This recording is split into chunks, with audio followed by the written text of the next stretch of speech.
मेरे प्रिय छात्रों, यह वीडियो क्लास 10th के पाठ 4 गणित के पाठ 4 अर्थात द्विघात समीकरण का भाग 13 है, पार्ट 13 है। मैं उम्मीद करता हूँ कि यह वीडियो देखने से पहले आप पार्ट 1 से लेकर के पार्ट 12 तक अवश्य ही देख चुके होंगे। पार्ट 12 में हम लोग एक्सरसाइज 4.3 का क्वेश्चन नंबर 5 तक हल कर चुके हैं। अब क्वेश्चन नंबर 6 पर चलते हैं। क्वेश्चन नंबर 6 में कह रहा है कि एक आयताकार खेत का विकर्ण उसकी छोटी भुजा से 60 मीटर अधिक लंबा है। यदि बड़ी भुजा छोटी भुजा से 30 मीटर अधिक हो तो खेत की भुजाएं ज्ञात कीजिए। आइए अब हम लोग हल करते हैं। अपने फेयर में नंबर डालेंगे। Question number 6 exercise 4.3। अब लिखेंगे, माना खेत की छोटी भुजा बराबर x मीटर है। खेत चूंकि आयताकार है तो उसमें एक छोटी भुजा होगी, एक बड़ी भुजा होगी, एक विकर्ण होगी। तो छोटी भुजा को हम लोग x मीटर मान लेंगे। अब आपके प्रश्न में कहता है कि बड़ी भुजा छोटी भुजा से 30 मीटर अधिक है, तो खेत की जो बड़ी भुजा होगी वह x में 30 जोड़ने से प्राप्त होगी, तो x + 30 मीटर लिख देंगे। फिर कहता है कि उसका जो विकर्ण है वह छोटी भुजा से 60 मीटर अधिक है। इसका मतलब छोटी भुजा में 60 जोड़ने से विकर्ण प्राप्त होगा, तो लिख देंगे अतः विकर्ण बराबर x + 60 मीटर। मैं उम्मीद करता हूँ इतनी बात आपको क्लियर हो गया होगी जी। अब आगे लिखेंगे प्रश्न से। अब प्रश्न से बात तो लिखेंगे परंतु उसमें एक सूत्र का प्रयोग करेंगे, तो लिख देंगे सूत्र प्रयोग। लिखेंगे विकर्ण बराबर √ लंबाई स्क्वायर प्लस चौड़ाई स्क्वायर होता है। हम जानते हैं कि आयत का विकर्ण बराबर होता है लंबाई स्क्वायर प्लस चौड़ाई स्क्वायर, तो इसी सूत्र का प्रयोग करेंगे। तो चूंकि विकर्ण हम लोगों ने लिया है x + 60, तो लिख देंगे x + 60 बराबर √ लंबाई स्क्वायर तो x + 30 का स्क्वायर प्लस चौड़ाई स्क्वायर तो x स्क्वायर। अब हम लोग क्या करेंगे, दायां पक्ष में जो √ है उसको बायां पक्ष में ट्रांसफर करेंगे तो वह होल स्क्वायर हो जाएगा। तो लिखेंगे x + 60 का होल स्क्वायर बराबर x + 30 का होल स्क्वायर, चूँकि यहाँ से √ हट चुका है, प्लस x स्क्वायर। अब a + b का होल स्क्वायर लगाएंगे, तो x + 60 के होल स्क्वायर पर a + b का होल स्क्वायर लगाते हैं तो हमें प्राप्त होता है x square plus 120x plus 3600 बराबर x + 30 पर a + b का होल स्क्वायर लगाते हैं तो हमें प्राप्त होता है x square plus 60x plus 900 plus x square, और x स्क्वायर को उतार देते हैं। आगे दायां पक्ष में जितनी राशियां हैं सबको बायां पक्ष में हम लोग ट्रांसफ़र करते हैं, तो हमें प्राप्त होता है x square plus 120x plus 3600। अब x स्क्वायर को पक्षांतर किया तो -x स्क्वायर होगा, 60x को पक्षांतर किया तो -60x, 900 को पक्षांतर किया तो -900, फिर प्लस x स्क्वायर को पक्षांतर किया तो -x स्क्वायर। अब सभी पक्षांतर हो गया, दायां पक्ष में कुछ नहीं बचा, तो लिख देंगे बराबर 0। अब यहाँ देखिए x स्क्वायर यहाँ शुरू वाला प्लस में है, फिर यहाँ -x स्क्वायर है, तो दोनों कट जाएगा। अब बच गया -x स्क्वायर, लिख देंगे। 120x और -60x को हल करेंगे तो 60x बचेगा। 3600 और -900 को हल करेंगे तो 2700 बचेगा, यहाँ लिख देंगे बराबर 0। अब यहाँ देखिए -x स्क्वायर है, तो x स्क्वायर को अक्सर माइनस में नहीं रखते हैं, तो यहाँ क्या करेंगे, -1 से भाग करेंगे। तो -x स्क्वायर को -1 से भाग किया तो x स्क्वायर हो गया, प्लस 60x को -1 से भाग किया तो -60x हो गया, प्लस 2700 को -1 से भाग किया तो -2700 हो गया, बराबर 0 को -1 से भाग किया तो 0 हो गया। यहाँ पर हम लोग यह सूत्र लगाएं कि दोनों पक्षों को -1 से भाग करने पर। अब लिखेंगे यहाँ a बराबर 1, b बराबर -60 और c बराबर -27 लिया। क्यों लिया जी? हमने समीकरण को ax square plus bx plus c बराबर 0 से तुलना किया, तो लिख देंगे तुलना करने पर। तुलना करने पर हमें क्या प्राप्त हुआ जी? a बराबर 1, b बराबर -60 और c बराबर -27। अब द्विघाती सूत्र लगाएंगे, तो लिखेंगे द्विघाती सूत्र से। सूत्र लिखेंगे पहले x बराबर -b plus minus √ b square - 4ac बटा 2a। इस सूत्र को आप लोग रट लीजिएगा।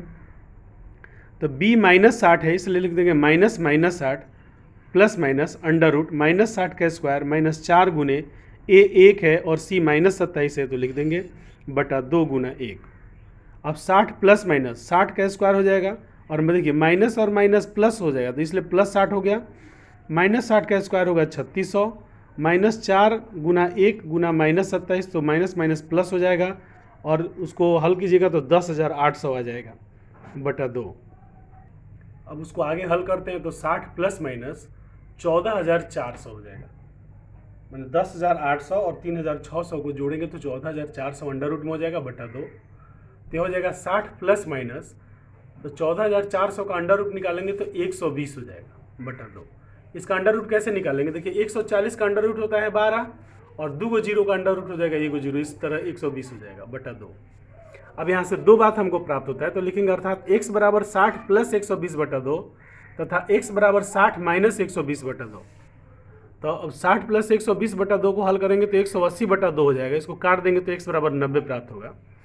इसको 60 माइनस 120 को हल करेंगे तो -60 बटा 2 हो जाएगा। इसको काट देंगे तो -30 हो जाएगा।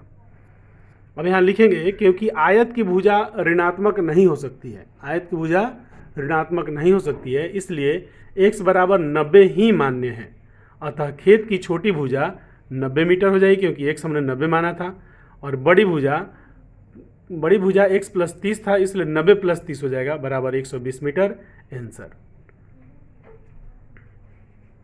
तो यह प्रश्न हल हो चुका। अब हम लोग क्वेश्चन नंबर 7 पढ़ते हैं। क्वेश्चन नंबर 7 में लिखा है कि दो संख्याओं के वर्गों का अंतर 180 है। छोटी संख्या का वर्ग बड़ी संख्या का 8 गुना है। दोनों संख्याएं ज्ञात कीजिए।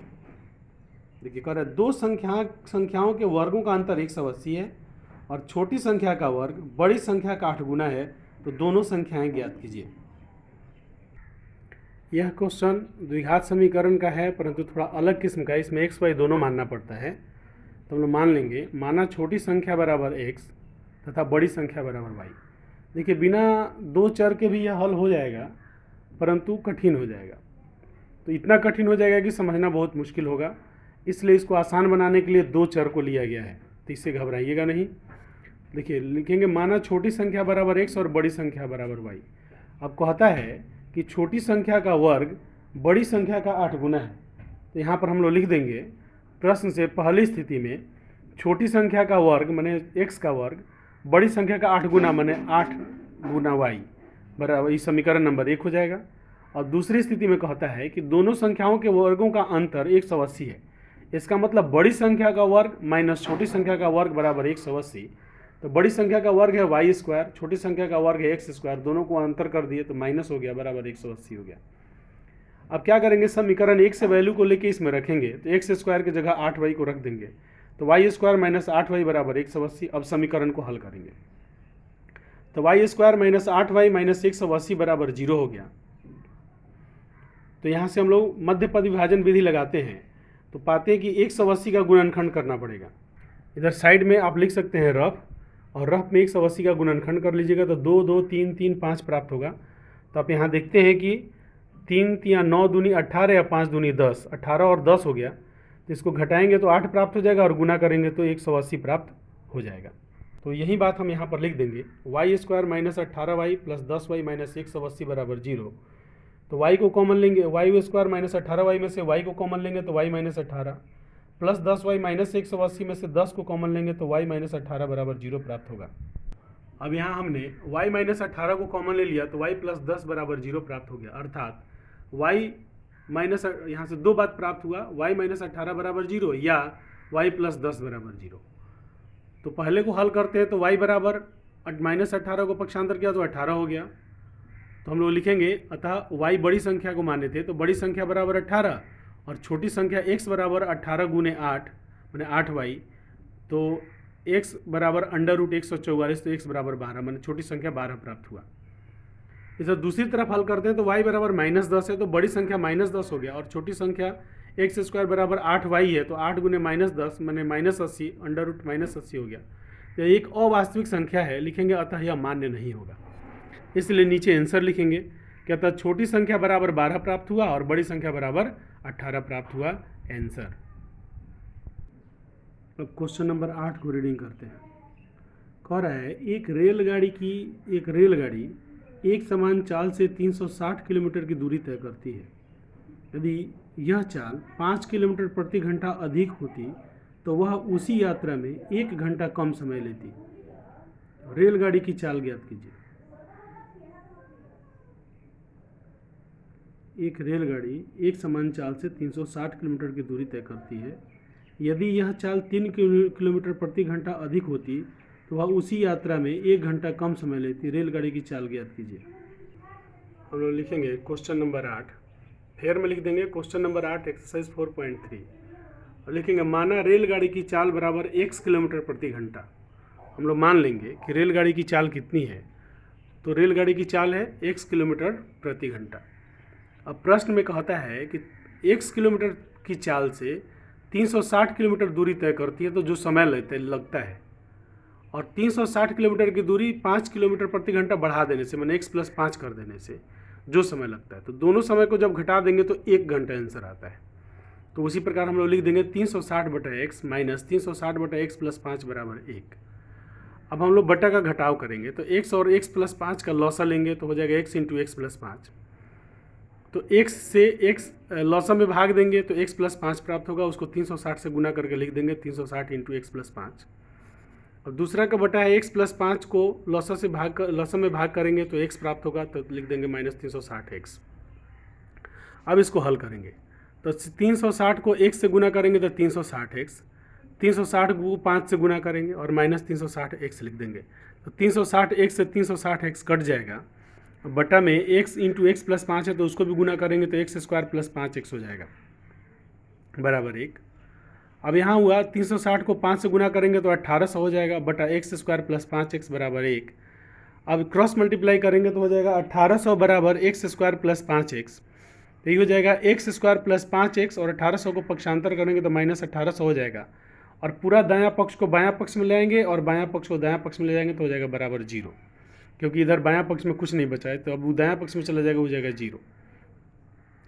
अब यहाँ पर हम लोग द्विघाती सूत्र लगाने जा रहे हैं, तो द्विघाती सूत्र लगाने के लिए हम लोग यहाँ लिखेंगे कि ax² + bx + c बराबर 0 से तुलना करने पर हमें प्राप्त होता है a बराबर 1, b बराबर 5, c बराबर -1800। और द्विघाती सूत्र से, तो द्विघाती सूत्र लगा देंगे x बराबर -b + -√b² - 4ac/2a, तो बराबर b चूँकि 5 है तो यह हो जाएगा -5 प्लस माइनस b 5 है तो 5² हो जाएगा माइनस 4 गुना a 1 है तो 1 हो जाएगा, और c -1800 है तो -1800 हो जाएगा, बटा 2 गुना 1 हो जाएगा। अब लिखेंगे बराबर -5 प्लस माइनस 25 प्लस 7200, और 4 को -4 और -1800 को हल करेंगे तो माइनस माइनस प्लस हो जाएगा, 18 चौका 72 तो 7200 हो जाएगा बटा 2। तो -5 प्लस माइनस 7225 बटा 2, तो 7225 का मैंने लास्ट में जब 25 रहे तो उसका अंडर रूट करने का तरीका है कि 25 का तो 5 लिख देंगे और 72 को देखेंगे कि कैसे प्राप्त होता है। 8 × 64 8 72 प्राप्त हो जाता है। जैसे 6 × 36 और 6 42, तो 4225 का वो वर्गमूल हुआ। इसी प्रकार 8 × 64 8 72 प्राप्त होता है, तो लिख देंगे यहाँ 85। तो -5 प्लस -85 बटा 2, तो यहाँ से 2 बात प्राप्त हुआ, अर्थात x बराबर -5 प्लस 85 बटा 2 तथा x बराबर -5 माइनस 85 बटा 2 प्राप्त हुआ। तो इसको पहला को हल करेंगे तो हो जाएगा x बराबर 80 बटा 2, तो कट के हो जाएगा 40, तो लिख देंगे x बराबर 40। अगला दूसरा को हल करेंगे तो हो जाएगा x बराबर -90 बटा 2, तो काट के हल करेंगे तो हो जाएगा x बराबर -45। तो क्योंकि रेलगाड़ी की चाल कभी भी ऋणात्मक नहीं हो सकती है, लिख देंगे, अतः x बराबर 40 ही मान्य है, अतः रेलगाड़ी की चाल बराबर 40 किलोमीटर प्रति घंटा आंसर। अब अगला क्वेश्चन पढ़ते हैं। क्वेश्चन नंबर 9, 2 पानी के नल एक साथ एक हौज को 9.3/8 घंटों में भर सकते हैं। बड़े व्यास वाला नल हौज को भरने में कम व्यास वाले नल से 10 घंटे कम समय लेता है।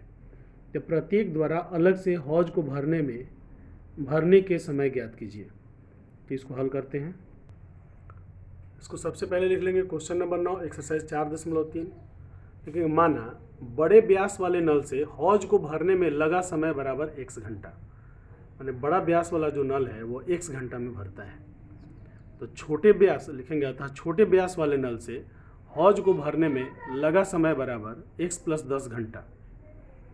तो छोटे वाला नल जो है बड़े वाले नल से 10 घंटा अधिक समय लेता है, तो इसीलिए हम लोग लिख देंगे उस समय में ये 10 जोड़ देंगे तो लिख देंगे x + 10 घंटा। प्रश्न से 1 घंटा का कार्य। अब इस बात को जरा ध्यान से आप समझिए, यहाँ समय कार्य वाला क्वेश्चन है। यदि वह x घंटा में भरता है तो 1 घंटा में वह कितना काम करेगा, तो 1/x करेगा, तो लिख देंगे 1/x।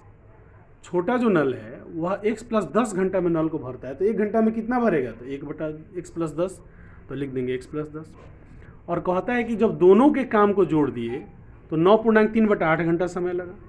तो इसका भी 1 घंटा का काम, इसका भी 1 घंटा का काम, तो दोनों का 1 घंटा का काम कितना होगा, 1/9.3/8 हो जाएगा।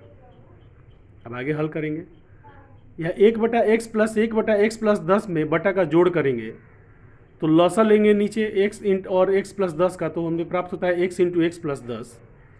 x से लसा में भाग करेंगे तो x + 10 प्राप्त होगा, 1 से गुना करके ऊपर लिख देंगे। x + 10 से लसा में भाग करेंगे तो x प्राप्त होगा, 1 से गुना करके ऊपर लिख देंगे, बराबर 1 बटा पूर्णांक को तोड़ देंगे, 9 × 8 = 72, 3 75/8 लिख देंगे। अब इसको हल करेंगे तो x और x हो जाएगा 2x + 10 बटा x को x से गुना करेंगे तो x² हो जाएगा प्लस 10x हो जाएगा, बराबर 75/8 है, तो इसको जब ऊपर लाएंगे तो हो जाएगा 8/75। अब आगे क्रॉस मल्टीप्लाई करेंगे तो 75 × 2x + 10 हो जाएगा और हो जाएगा 8 × x² + 10x। अब फिर आगे बढ़ेंगे तो 75 को 2x से गुना करेंगे तो 150x हो जाएगा, 75 को 10 से गुना करेंगे तो 750 हो जाएगा, 8 को x² से गुना करेंगे तो 8x² हो जाएगा और 8 को 10x से गुना करेंगे तो 80x हो जाएगा। अब हम लोग क्या करेंगे, पक्षांतर करेंगे, तो लिखेंगे 8x² माने बायां पक्ष को दायां पक्ष में ले जाएंगे और पूरा दायां पक्ष को बायां पक्ष में कर लेंगे और पूरा बायां पक्ष को दायां पक्ष में कर लेंगे। तो 8x² + 80x ज्यों का त्यों रह जाएगा और 150 को x को पक्षांतर किए तो -150x हो गया और प्लस 750 को पक्षांतर किए तो -750 हो गया। और तो इधर बायां पक्ष में से पक्षांतर हो गया तो इधर बच गया 0, तो दायां पक्ष में ले जाकर लिख देंगे बराबर 0। अब यह हो जाएगा 8x² + 80x और -150x हल करेंगे तो -70x होगा, -750 बराबर 0। अब हमने क्या किया, दोनों पक्ष को 2 से भाग कर दिया, तो 8x² को 2 से भाग करेंगे तो 4x² हो जाएगा, -70x को 2 से भाग करेंगे तो -35x होगा, -750 को 2 से भाग करेंगे तो -375 होगा, बराबर 0 को 2 से भाग करेंगे तो 0 होगा। तो हमें प्राप्त हो गया 4x² - 35x - 375 बराबर 0। अब यहाँ हम मध्य पद विभाजन विधि लगाएंगे, तो मध्य पद विभाजन विधि लगाने के लिए इधर हम लोग रफ करेंगे। तो यहाँ पर हम पहला पद को तीसरा पद से गुना करते हैं, तो पहला पद है 4x² और तीसरा पद है 375, तो दोनों का गुणनखंड कर लेंगे, गुना नहीं करेंगे क्योंकि हमें गुणनखंड चाहिए। तो हमें प्राप्त होता है 2 2 3 5 5 5 प्राप्त होता है। तो जब हम लोग इसको हल करते हैं तो हो जाएगा 2 दूनी 4, 4 तियाँ 12, 12 पचे 60, 60 और 25 हमें प्राप्त हुआ। तो 60 और 25 को जब घटाएंगे तो 35 प्राप्त हो जाता है और इनको गुना करेंगे तो 375 प्राप्त होता है। इसका मतलब हमारा विभाजन सही है। हम लोग यहाँ लिख देंगे 4x² - 60x + 25x - 375 बराबर 0।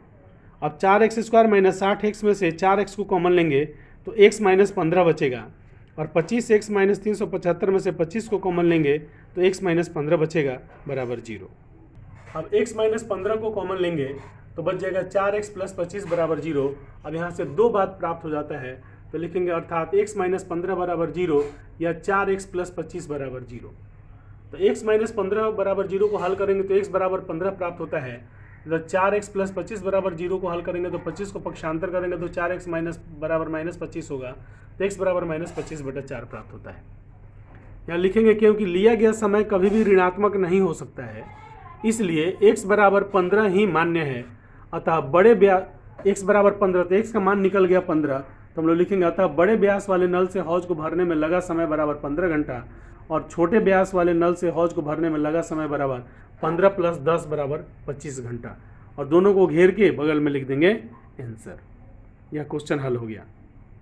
अब क्वेश्चन नंबर 10 पढ़ते हैं। क्वेश्चन नंबर 10 में कह रहा है मैसूर और बेंगलोर के बीच के 132 किलोमीटर यात्रा करने में एक एक्सप्रेस रेलगाड़ी सवारी गाड़ी से 1 घंटा कम समय लेती है। मध्य के स्टेशनों पर ठहरने का समय ध्यान में न लिया जाए।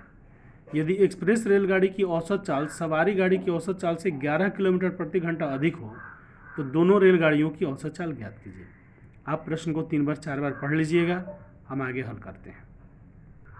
चूँकि गाड़ियों की चाल ज्ञात करने के लिए कहा है तो क्वेश्चन नंबर आप डाल लीजिएगा, क्वेश्चन नंबर 10 एक्सरसाइज 4.3। तो लिखेंगे माना सवारी गाड़ी की औसत चाल बराबर x किलोमीटर प्रति घंटा। तो एक्सप्रेस गाड़ी की चाल 11 किलोमीटर अधिक है तो लिख देंगे उसकी चाल में 11 जोड़ देंगे तो x उसकी चाल है तो x प्लस 11 किलोमीटर प्रति घंटा लिख देंगे। तो हो जाएगा एक्सप्रेस गाड़ी की औसत चाल बराबर x प्लस 11 किलोमीटर प्रति घंटा। प्रश्न से अब कहता है कि सवारी गाड़ी तो चूंकि अधिक समय लेगी क्योंकि उसका चाल कम है और एक्सप्रेस गाड़ी कम समय लेगी उसका चाल ज़्यादा है, तो अधिक समय यहाँ पर हम लोगों ने सूत्र लगाया है।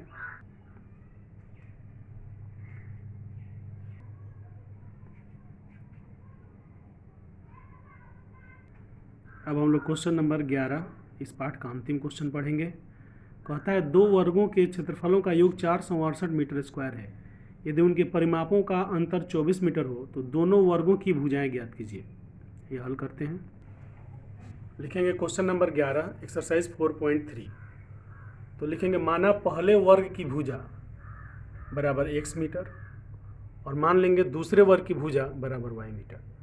प्रश्न में कहता है कि दोनों के परिमापों का अंतर 24 है। तो यहाँ लिखेंगे प्रश्न से पहली स्थिति में सूत्र वर्ग का परिमाप बराबर 4 गुने भुजा। तो पहले का परिमाप भुजा x है तो 4 गुना x उसका परिमाप हो गया। दूसरे का भुजा y है तो 4 गुना y माने 4y उसका परिमाप हो गया। दोनों का अंतर कहता है 24 है तो लिख देंगे बराबर 24 माइनस करके। अब 4 से दोनों पक्ष में भाग करेंगे तो x माइनस वाई बराबर 6 हो जाएगा। अब यहाँ से y को ट्रांसफ़र करेंगे तो हो जाएगा x बराबर 6 प्लस वाई। इसको लिख देंगे समीकरण नंबर 1। चलिए अब आगे बढ़ते हैं। अब दूसरी स्थिति में कहता है कि दोनों के क्षेत्रफलों का वर्गों का जो योग है, दोनों के क्षेत्रफलों का जो योग है वो 468 मीटर स्क्वायर है। तो हम लोग लिखेंगे दूसरी स्थिति में सूत्र वर्ग का क्षेत्रफल बराबर भुजा स्क्वायर का प्रयोग करेंगे। तो पहला वर्ग का भुजा x है तो उसका क्षेत्रफल x स्क्वायर हो जाएगा। दूसरा वर्ग का भुजा y है तो उसका क्षेत्रफल y स्क्वायर हो जाएगा। दोनों को जोड़ देंगे तो 468 प्राप्त होगा। तो हमें प्राप्त हुआ x square plus y square बराबर 468। अब समीकरण 1 में हम लोग देखें लिखे x बराबर 6 प्लस वाई, तो x की जगह लिख देंगे समीकरण 1 से 6 प्लस वाई का whole square plus y square बराबर 468। आगे हल करेंगे तो a प्लस बी का होल स्क्वायर का सूत्र यहाँ लगाएंगे तो 36 plus 12y plus y square प्राप्त होगा प्लस वाई स्क्वायर ज्यों का त्यों उतार देंगे बराबर 468। अब इसको हल करेंगे तो 2y स्क्वायर हो जाएगा प्लस 12y प्लस 36 और 468 को पक्षांतर करेंगे तो माइनस 468 हो जाएगा बराबर 0। इसको हल करेंगे तो 2y स्क्वायर प्लस 12y और प्लस 36 माइनस 468 को हल करेंगे तो माइनस 432 प्राप्त होगा बराबर 0। तो यहाँ हम 2 से दोनों पक्षों को भाग कर देते हैं। यह सब लिखना आवश्यक नहीं है क्योंकि हम लोग 10th क्लास में हैं। तो 2 से जब भाग करते हैं तो Y square plus 6y minus 216 बराबर 0 प्राप्त होता है। और 216 का हम लोग गुणनखंड करते हैं। जब गुणनखंड करते हैं तो हम पाते हैं 2 2 2 3 3 3 पाते हैं। तो यहाँ हम देखते हैं कि यदि 12 और 18 हम लोग विभाजन ले लेते हैं तो हमारा जो प्रक्रिया है वह संतुष्ट हो जाता है। तो लिखेंगे y square plus 18y minus 12y minus 216 बराबर 0।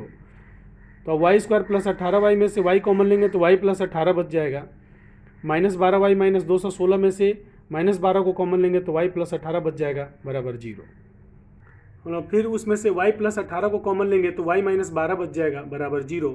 अब यहाँ से 2 बात प्राप्त होता है, दोनों को लिखेंगे अर्थात y प्लस 18 बराबर 0 या y माइनस 12 बराबर 0। तो y बराबर हो जाएगा माइनस 18 या y बराबर हो जाएगा 12 लिखेंगे क्योंकि वर्ग की भुजा ऋणात्मक नहीं होती है इसलिए y बराबर 12 ही मान्य है। अतः दूसरे वर्ग की भुजा बराबर 12 मीटर और पहले वर्ग की भुजा बराबर 6 प्लस 12 बराबर 18 मीटर। आंसर घेर के लिख देंगे आंसर। इस तरह आपका 4.3 समाप्त होता है। यह वीडियो देखने के लिए आप लोगों का बहुत बहुत धन्यवाद। आपके जैसे जो पढ़ने वाले, पढ़ाई में गंभीर जो पढ़ाई करना चाहते हैं, ऐसे जो बच्चे घर पर बैठ करके ही कोचिंग क्लास करना चाहते हैं, उनसे मेरा चैनल अवश्य सब्सक्राइब कराएं। बगल में दिए गए बेल के आइकन को दबाएं और उन्हें बताएं कि यहाँ पर कोचिंग बढ़िया तरीके से फ्री में बिना पैसा खर्च किए कोचिंग प्राप्त हो रहा है। इस चैनल पर आपको टेक्स्ट बुक की रीडिंग प्राप्त होती है, नोट्स प्राप्त होते हैं, आप फेयर बना सकते हैं और सभी प्रश्नों के जवाब आपको प्राप्त होते हैं। बोर्ड में आने वाले अन्य प्रश्नों के भी जवाब प्राप्त होते हैं। पुनः आप लोगों को यह वीडियो देखने के लिए बहुत बहुत धन्यवाद।